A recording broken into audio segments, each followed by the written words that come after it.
Praise the Lord.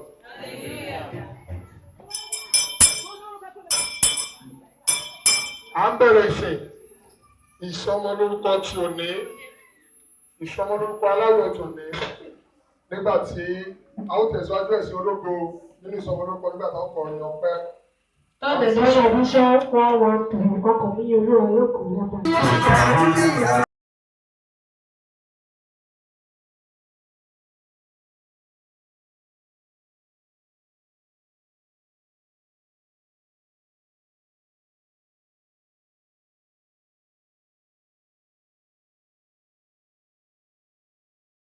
Ṣíṣe tíṣẹ́ẹ̀sì kó dúkù láàrin àwọn làwọn bẹ̀bẹ̀ fún ní wákàtí olúwa ẹran wọn sọ̀kalẹ̀ wá àwọn okùnrin tí ò fọkùnrin bara wọn jẹ́ tí wọ́n fi obìnrin bara wọn jẹ́ àwọn tí ń ké mímọ́ mímọ́ mímọ́ mímọ́ mímọ́ ní tẹ Olódùmarè àwọn bẹ̀rẹ̀ wọn ní wákàtí olúwa ẹran wọn sọ̀kalẹ̀ wá lórí iṣẹ́ẹ̀sì ẹ máa bá wa lọ àwọn ṣàdáṣe fún ègbò àwọn ṣe fún ìparun lọ aláṣẹ ọ̀run Jésù Kristi olúwa wa.